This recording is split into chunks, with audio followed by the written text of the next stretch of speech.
It is good to remember that the New Testament was formed in times of difficult persecution.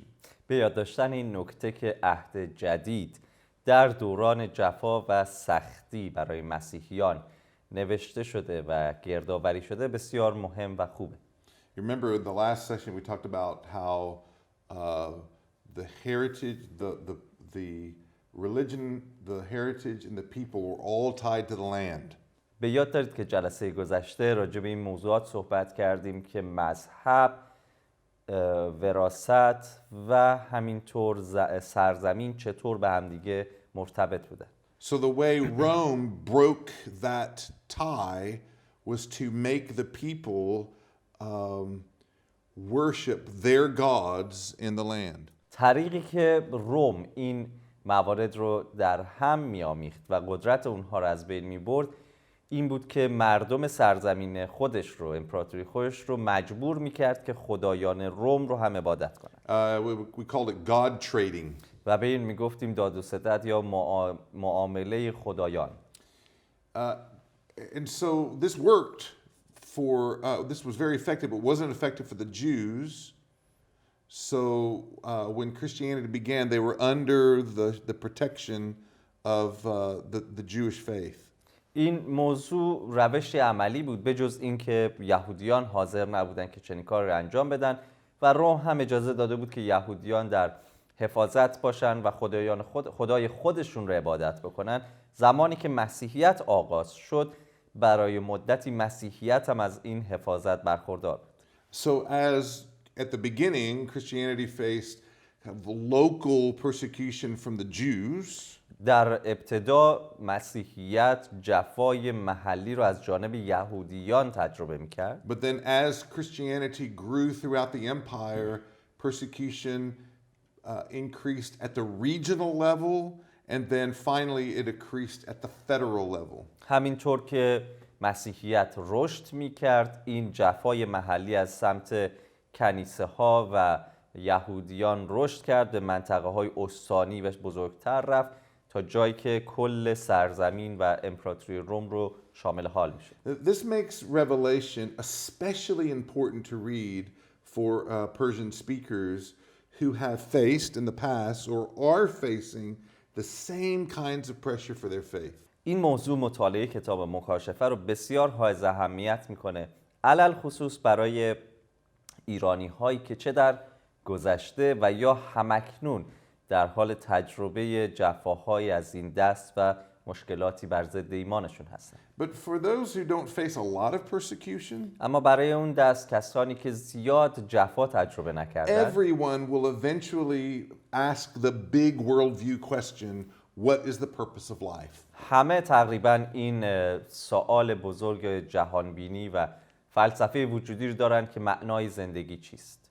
And it's not a question that only religious people ask. این سوالی نیست که تنها مذهبیون میپرسند. Throughout history, famous people who are really smart think about this question and have produced different answers. در طول تاریخ افرادی به شدت روشنفکر و دارای ضریب هوشی بالا همین سوال رو مطرح کردن و تلاش کردن که پاسخهایی برای این پرسش ایجاد کنند. So for the question, why do you think you're alive, or is there a reason that you exist? برای پاسخ به پرسش‌های از این قبیل که چرا زنده هستی و یا معنای زنده بودن و وجود تو چیست؟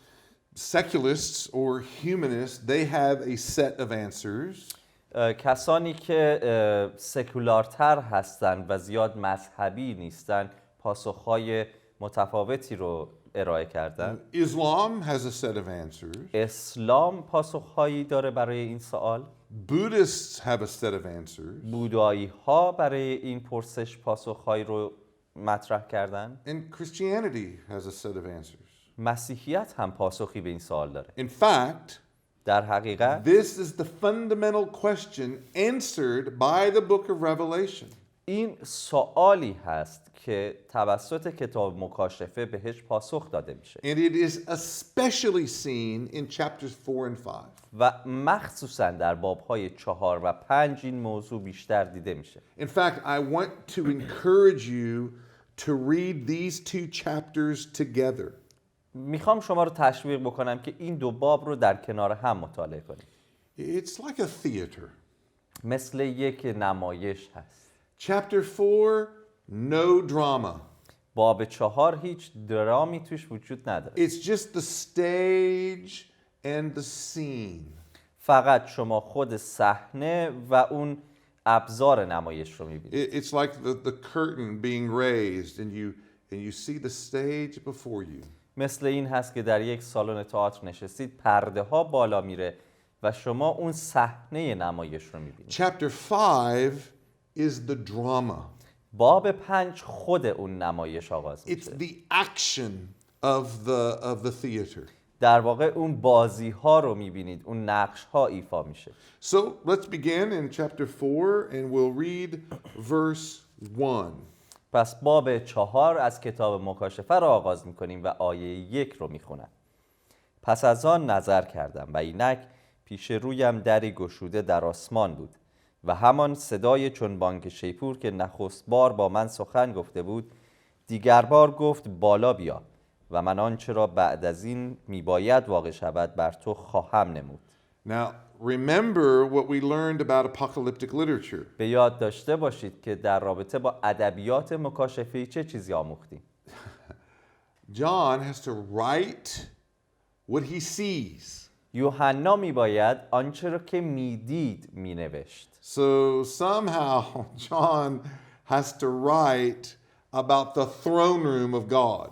به nوعی یوحنا میباید اتاق سلطنت سالن و تخت سلطنت خدا رو توصیف کنه. So it's like, I think we used this illustration before, it's like explaining electricity to people 1,000 years ago that have never seen anything in the modern world. همینطور که پیش از این مثال رو استفاده کردیم، این نکته مانند این هست که بخوایم الکتریسیته رو برای مردمی که هزاران سال پیش زندگی کردن و هیچ تجربه ای از این قبیل نکات ندارن توصیف کنیم. Yeah, for them, there's no category for this discussion. برای اونها این صحبت، این گفتگو در هیچ دسته ذهنی از اونها نمیگنجه. Everything is new. همه چیز براشون جدیده. So it's the same. How shall we talk about the throne room of God?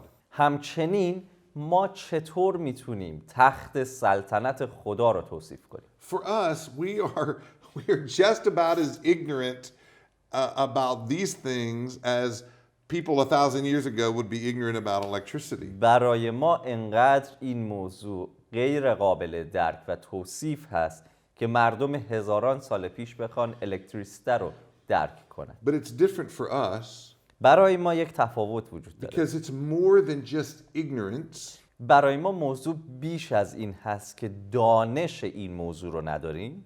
We are also morally responsible for our lack of understanding. ما از لحاظ اخلاقی برای این فقدان علم و دانشمون نسبت به این موضوع مسئول هستیم. In other words, it's not just our brains from keeping us understanding. نکته فقط ذهن ما نیست که ممانعت میکنه از درک این موضوع. It's our sin that keeps us from understanding more of who God is and how he works around us. گناه ما جلوگیری میکنه از درک درست و کامل ما از این نکته که خدا کیست و چطور عمل میکنه. So John is invited to see God in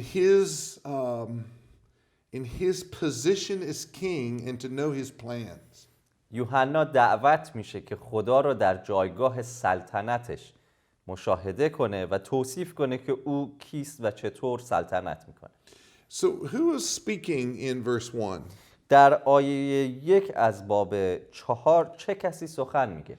It says in verse 1 that the one speaking had a voice like a trumpet. در این آیه میگه همان صدای چون بانگ شیپور. Okay, so we can go back to chapter 1 verse 10. میتونیم برگردیم به عقب و به باب 1 آیه 10 بریم. And John has already heard a voice like a trumpet. میبینیم که یوحنا پیش از این صدایی چون بانگ شیپور را شنیده بود. And we were led to believe that, we were led to believe in this passage then that this is Jesus who is doing the showing of the throne room. به این نتیجه میرسیم یا حداقل با این نکته آرامش فکر خواهیم داشت که این شخص عیسی مسیح هست که تخت سلطنت پدر رو بر یوحنا آشکار میکنه. In verse 4, Jesus says, the voice says, I will show you what must take place after this. در آیه 1 از باب 4 عیسی میگه من آنچه را از بعد از این میباید واقع شوم بر تو خواهم نمود. Okay, my friends. خب دوستان. This is really the first time that we have some decisions to make about how we understand the book of Revelation. این نخستین باری هست که همه ما باید تصمیم بگیریم که چطور میخوایم کتاب مکاشفه رو درک کنیم. Some people see the book of Revelation as a timeline which begins in chapter 4 and goes through chapter 22. برخی کتاب مکاشفه رو به عنوان یک بازه زمانی در نظر میگیرن که از باب 4 این دوران آغاز میشه و تا باب 22 ادامه میابه. So for them, برای این دست chapter افراد 4 باب 4 and the following chapters و بابهای پس از آن is a description of the second coming. توصیف بازگشت عیسی است. So the church has left the earth, کلیسا جهان رو زمین را ترک is کرده، now in heaven, الان در آسمان هست and the rest of Revelation is a timeline to be read in chronological order. و مابقی مکاشفه در یک روند تاریخی باید مطالعه بشه برای این دست افراد. So the things in chapter 6 happen, then the things in chapter 7 happen, and then so on all the way through the end of the book. پس نکات که در باب 6 اتفاق میفته بعد از اون به شکل تاریخی و زمانی نکاتی که در باب 7 و همینطور ادامه این نکات در ترتیب تاریخی داره پیش میره. So if that's your position, اگر شما از این دست افراد هستین که اینطور باور دارید، in verse 1 where Jesus says, I will show you what comes after this, the after this is the time. It's the time at the beginning of the timeline. اگر از این دست افراد هستید و باور شما و الهیات شما به این شکل هست، پس برای شما باب 4 آیه 1 وقتی میگه پس از این واقع خواهد شد، در واقع این آغاز یک دوران هست. پس از این از لحاظ تاریخی است. Okay, another way to see this phrase after this طریق دیگری که میشه این عبارت پس از این رو مشاهده کرد is that this is the next vision after chapters 1, 2, and 3.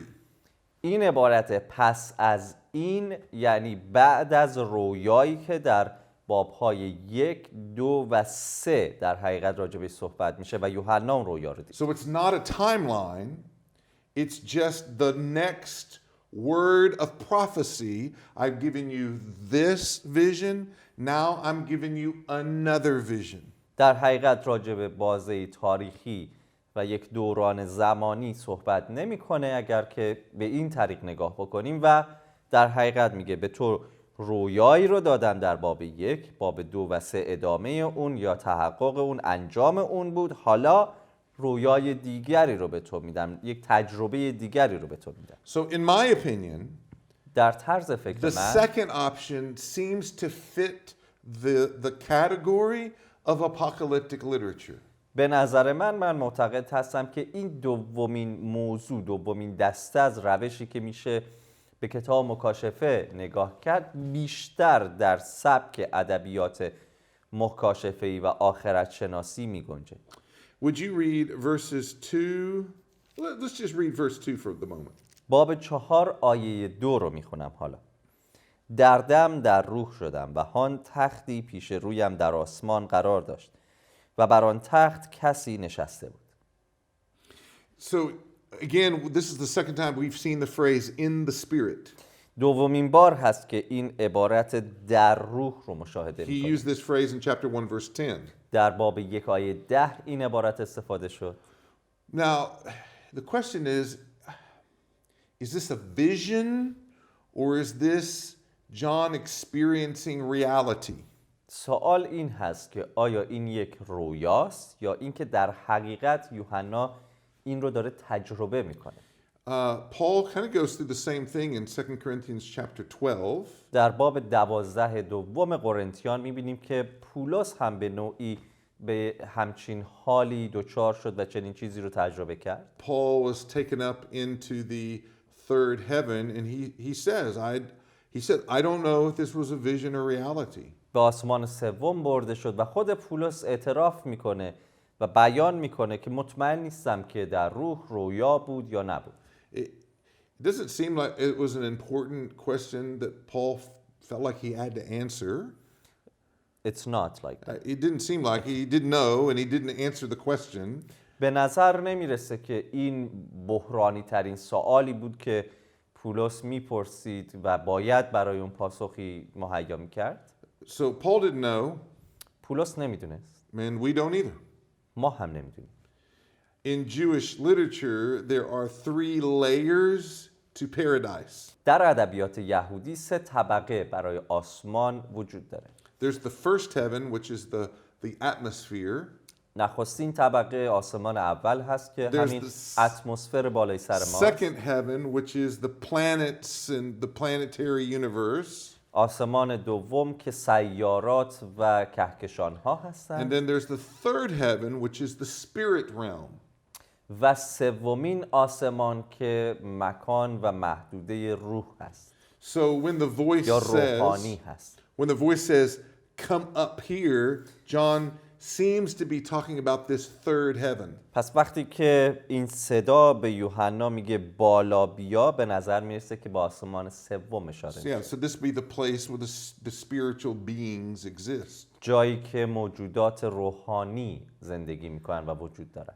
But there is very little in the Bible that gives us much information about this.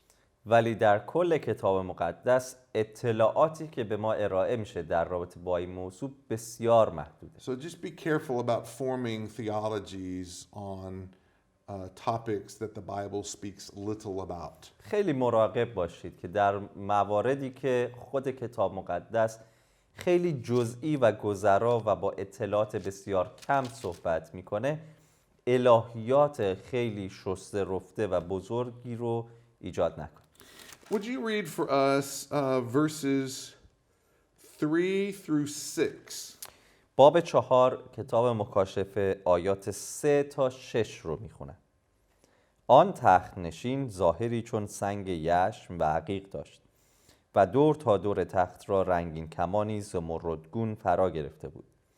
گرداگرد تخت 24 تخت دیگر بود و بر آنها 24 پیر نشسته بودند.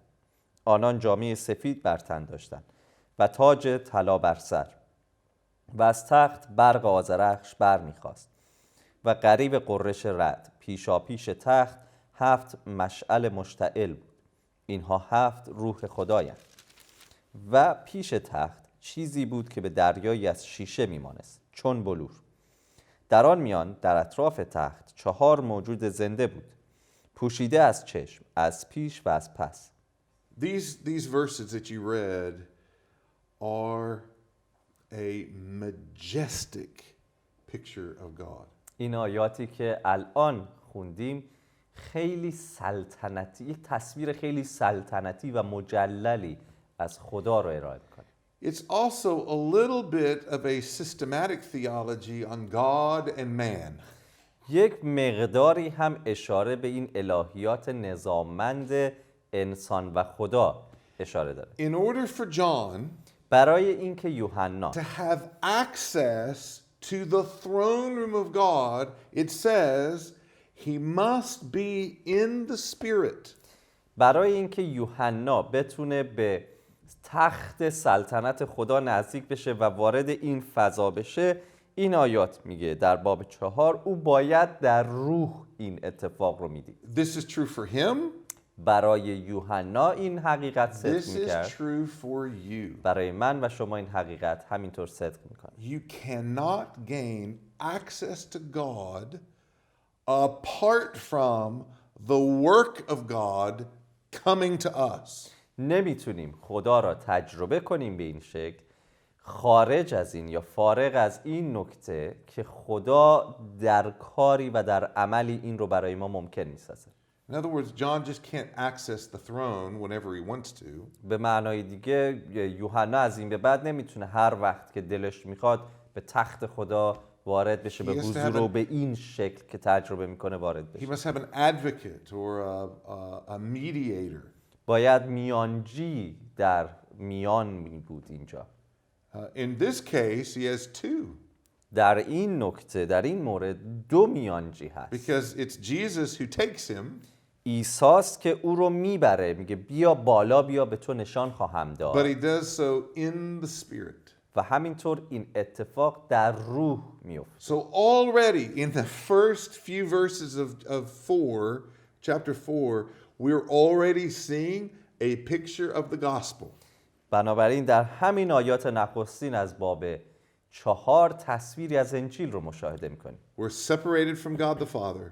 از خدای پدر جدا شده ایم. To get access to God the Father, we need mediators. برای این که بتونیم به حضور او دوباره وارد بشیم به میانجی نیاز داریم. It's a beautiful picture of the gospel for us. تصویر بسیار زیبایی از انجیل برای ماست. All right, when we return, we'll look at the rest of chapter 4. زمانی که برگردیم ادامه باب 4 رو در کنار شما خواهیم بود.